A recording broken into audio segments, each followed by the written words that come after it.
Alors, le troisième groupe de travail, ce sont les jeunes, voilà, qui vont... le travail va être présenté par Clémence.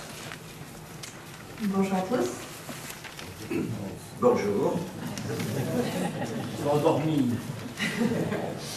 Alors, bon, déjà pour cadrer donner un cadre aux choses, quand on parle des jeunes, on entend les jeunes qui ont entre 11 et 30 ans ou à peu près. Donc, c'est-à-dire qu'ils sont collégiens, lycéens, apprentis, étudiants, jeunes actifs. Donc, quand on s'est retrouvés pour travailler en groupe, chacun est venu avec son expérience des jeunes. Donc, il y avait des parents, des enseignants, des prêtres qui travaillent avec les jeunes, des animateurs de groupes de jeunes, des vieux jeunes.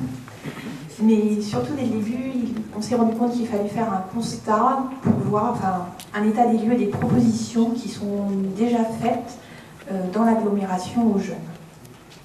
Donc,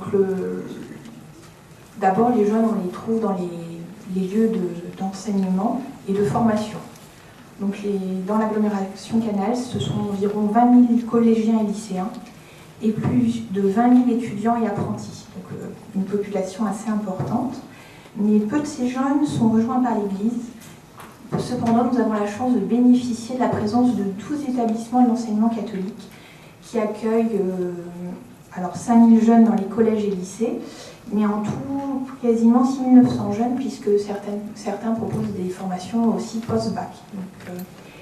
L'idée, ce n'est pas d'isoler ces jeunes qui sont scolarisés dans l'enseignement catholique du reste des jeunes, mais comme ils ont la chance de bénéficier de la présence de prêtres accompagnateurs, que la dimension pastorale est inscrite dans le projet éducatif de ces lieux d'enseignement, nous pensons que ces jeunes sont quand même plus faciles à toucher que les autres jeunes et que eux-mêmes, ces jeunes, sont en contact avec les jeunes qui sont scolarisés dans le public à travers leurs activités extrascolaires, leurs différents réseaux. Bien sûr, les jeunes sont aussi présents dans les propositions qui sont faites par les paroisses, les groupes et les mouvements d'église.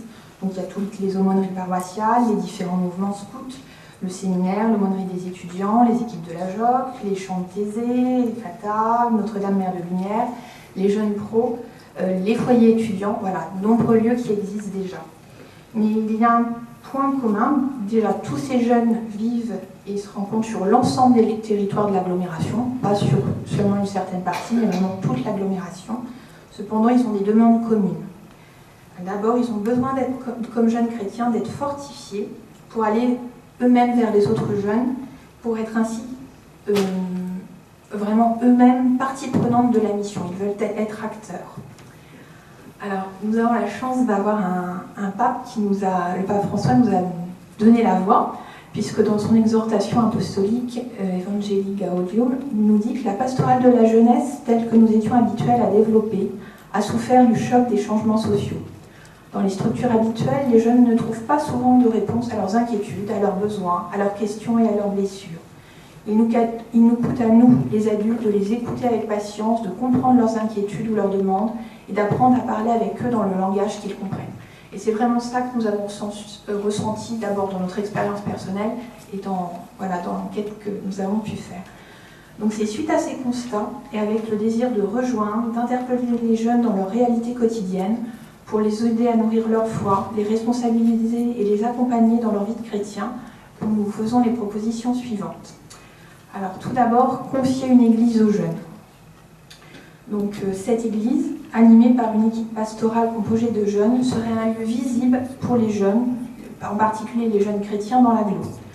Le dimanche soir, les jeunes pourraient être invités à une messe préparée et animée par eux. Alors il existe déjà d'autres lieux de ce type en France. Il y a une église à Montpellier, la pastorale Isère Anybody à Grenoble, la communauté de l'Emmanuel à Paris, et c'est vraiment des initiatives qui regroupent vraiment les jeunes. Donc l'idée, c'est pas d'isoler les jeunes, mais vraiment de créer un lieu où ils vont être acteurs et moteurs de la mission évangélisatrice de l'Église, auprès des jeunes bien sûr, mais aussi des autres, du reste de la population.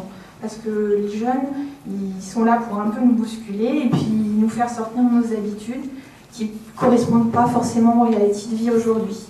Donc voilà, les jeunes, ils veulent être aussi moteurs, il faut nous en donner, évangélisateurs, il faut leur donner l'occasion. Et confier une église aux jeunes, voilà, ce serait vraiment leur donner la possibilité de eux aussi grandir dans la foi à travers ça. Alors bien sûr, on est conscient qu'il y a aussi des jeunes qui sont plus éloignés de l'église et qu'il faut que nous les rejoignions à proximité de leur lieu de vie. Donc ces jeunes, ils sont à la fois présents dans le centre-ville, mais aussi dans les différents quartiers et communes de l'agglo. Donc pour eux, et pour les autres, bien sûr, nous pensons qu'il faudrait créer un lieu ouvert, accueillant, un lieu différent d'une église, peut-être plus fondu dans le paysage urbain, mais quand même un lieu d'église où les jeunes pourraient se retrouver, inviter leurs amis. Voilà, un lieu plus facile d'abord. Alors il existe déjà, par exemple, le diocèse d'Aix et Arles vient d'inaugurer une maison des lycéens, voilà, qui est un lieu d'accueil des lycéens et pas une aumônerie des lycéens. Voilà, c'est quelque chose qui se font plus dans le paysage urbain peut-être, mais voilà, on est invité à sortir de notre confort par le pape François et il faut ces lieux sont encore à construire, à réfléchir, mais il faut que ce soit des lieux où les jeunes puissent frapper à la porte et surtout être accueillis, voilà, pour que nous soyons présence d'église, mais surtout lieu d'accueil visible et abordable facilement par eux. Alors, troisième proposition, nous proposons de développer des équipes missionnaires. Alors, les membres de ces équipes pourraient témoigner auprès des jeunes de ce qu'ils vivent en tant que chrétiens, inviter les jeunes à participer aux propositions qui leur sont faites dans l'agglo, leur présenter les différents lieux de vie de l'Église, parce qu'il y a quand même beaucoup de jeunes qui pensent que la seule existence de l'Église, c'est la messe dominicale le dimanche matin. Et non, l'Église, c'est aussi autre chose et il faut leur partager ça. Il faut partager une Église vivante, dynamique, riche de ses différents charismes. Et voilà, un des lieux privilégiés, ça pourrait être les lieux d'enseignement de l'enseignement catholique, puisque ces jeunes sont déjà présents là. Donc voilà, ces équipes pourraient notamment rencontrer, à l'invitation bien sûr des directeurs d'établissement et des APS, des animateurs en pastoral scolaire, pour venir rencontrer les jeunes présents dans l'enseignement catholique. Et voilà, bon, je cite encore le pape François, mais le pape François nous dit qu'une personne qui n'est pas convaincue, enthousiaste, sûre, amoureuse ne confond personne. Et je pense que si ces équipes viennent, nous pensons que si ces équipes viennent, voilà, fortes de leur foi, témoigner de ce qu'elles vivent, elles seront d'autant plus, ce sera d'autant plus facile pour atteindre voilà, les jeunes et leur partager ce que nous avons envie qu'ils vivent eux aussi. Et quatrième point, voilà, s'appuyer sur les compétences des jeunes en matière de communication. Si je vous dis Facebook ou Twitter, vous allez peut-être voir plus ou moins ce que c'est, ça vous dit quelque chose, mais si je vous dis Snapchat, Instagram, Vine, peut-être un petit peu moins. Alors, si Lauriane sur la gauche, alors aujourd'hui, il faut bien être conscient que la majorité des jeunes ont accès à Internet, que ce soit sur leur téléphone portable, leur smartphone, ou alors sur l'ordinateur familial, ou même à l'école, parce que maintenant, beaucoup de choses se font en ligne. Et ce qu'il faut aussi être conscient, c'est que maintenant, les jeunes ne lisent plus. C'est pas vraiment ça, mais ils regardent surtout. Une vidéo, par exemple, a beaucoup plus d'impact auprès des jeunes maintenant que quelque chose d'écrit, parce qu'en plus, avec leur smartphone, ils vont la partager en quelques instants avec leurs copains, voilà, ils vont échanger avec tout leur réseau. Donc voilà, il faut être conscient comme le pape François, puisqu'il nous invite justement en ce mois de mai à prier pour que les moyens de communication soient des instruments de service, au service de la vérité et de la paix. Donc il faut bien être conscient que bien utiliser les moyens de communication actuels sont des beaux instruments d'évangélisation, mais il faut qu'on se les approprie et puis il faut qu'on sache bien les utiliser pour toucher les jeunes. Donc il faut travailler avec les jeunes pour être à leur écoute, pour être à la page, c'est une expression ringarde, hein, et savoir les rejoindre et leur donner eux aussi envie de rencontrer le Christ. Alors, vous l'avez entendu, toutes ces propositions sont plus ou moins abouties. Nous attendons vos remarques, vos idées, mais surtout votre soutien pour permettre à ces jeunes de vivre ce que nous dit le pape François. Qu'il est beau que les jeunes soient pèlerins de la foi, heureux de porter Jésus dans chaque rue, sur chaque place, dans chaque coin de la terre. Voilà, merci Clémence.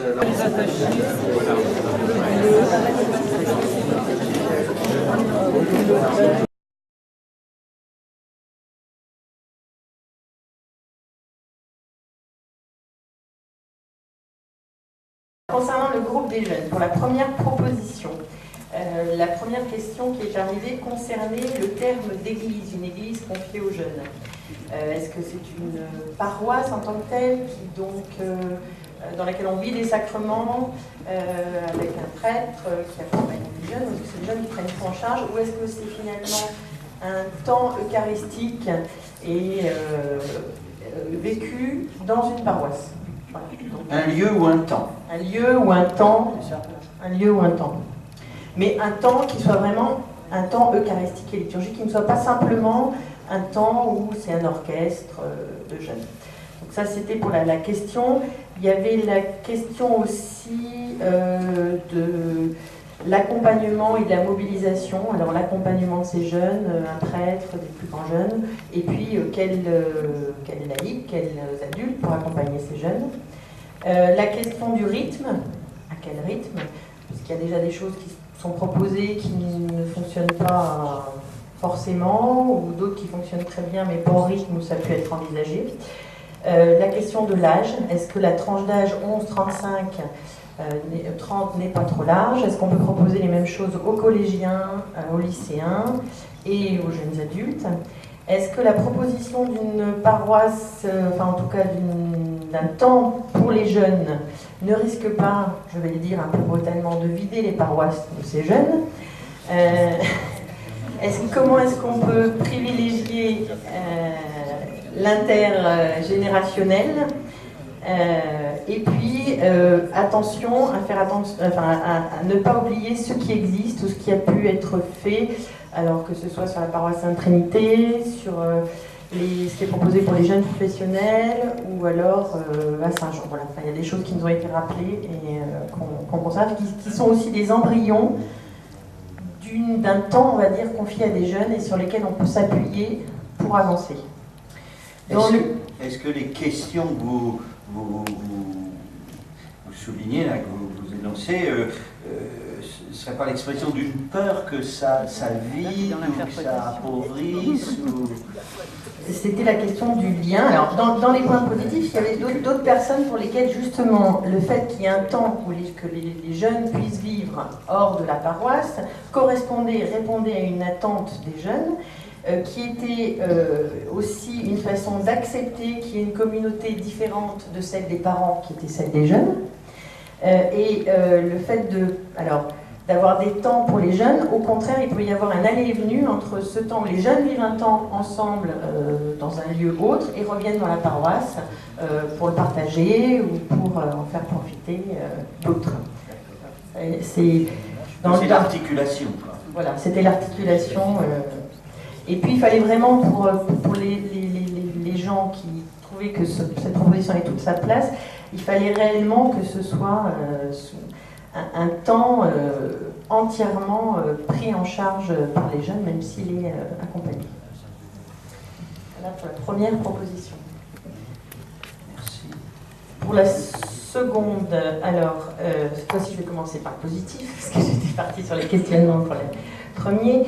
La proposition sous la forme d'un cybercafé où on venait emporter l'adhésion. Il y avait la question des forces vives qu'il fallait faire suivre, mais beaucoup étaient très enthousiastes. Mais beaucoup étaient très enthousiastes en disant, justement, s'il y a un aller-venu entre les paroisses, les forces vives des paroisses accompagneront aussi à l'extérieur pour rejoindre les jeunes les plus éloignés. Sur le questionnement ou le débat qu'il y a eu, il y avait la question de la dispersion des lieux, justement par rapport à ce qui était proposé par les lieux repérables. Est-ce que finalement un lieu pour rejoindre les jeunes, c'est pas un lieu qui s'inscrit dans quelque chose de plus large qui est porté par les lieux repérables? est-ce qu'il faut un lieu en centre-ville ou est-ce qu'au contraire il faut d'autres lieux sur la périphérie, enfin on va dire, voilà. Et ensuite, toujours sur la question de l'accompagnement, s'il y a effectivement un lieu d'accueil en centre-ville où les jeunes peuvent venir, il faut des accueillants très très très formés. Voilà. Parce que il y aura effectivement des jeunes très différents. Et enfin, une question, si ce lieu est fait pour rejoindre les jeunes, bien définir son objectif. Et puis, peut-être aussi penser à se déplacer, pas simplement à voilà, rejoindre les jeunes en leur proposant un lieu ouvert. Est-ce que c'est la meilleure solution? Sur développer des équipes missionnaires, toujours la question de la formation sur auprès des jeunes. Alors, est-ce que c'est une école d'évangélisation pour les jeunes? Veiller à maintenir un lien fort avec la pastorale des jeunes pour soutenir ces équipes missionnaires. Il y avait un bon accueil de la question du témoignage et on proposait également que le témoignage soit plus large, qu'il soit non seulement dans l'enseignement catholique et auprès des jeunes, mais parfois aussi dans les paroisses. Donc on revient sur la question de l'aller-retour entre un lieu jeune-paroisse. C'est un point qu'il faudra réfléchir. Il fallait aussi que ces témoignages s'ouvrent, alors sous quelle forme, dans quel lieu, spectacle, autre. Et dernier point qui n'a pas fait débat, mais qui était sur la compétence, sur s'appuyer sur la compétence des jeunes en matière de communication, des points de vigilance, on va dire. Donc, beaucoup ont considéré que c'était un moyen plus qu'une proposition. Donc, pour ce moyen, faire attention à la loi, accompagner les jeunes si c'est eux qui sont responsables de ce site de communication. Si ce n'est pas le cas, avoir réellement des professionnels, articuler tout ça avec le diocèse, pour lequel il manque visiblement des choses en termes de communication sur les sites internet. Et puis, enfin, utiliser les compétences des jeunes, non seulement donc, dans la réalisation d'un site, si c'était cette forme-là que prenait la proposition, mais également que les jeunes puissent proposer leurs compétences à des gens plus âgés dans les paroisses. Ça, c'était une nouvelle proposition qui est apparue. On rejoint aussi l'intergénérationnel. Voilà.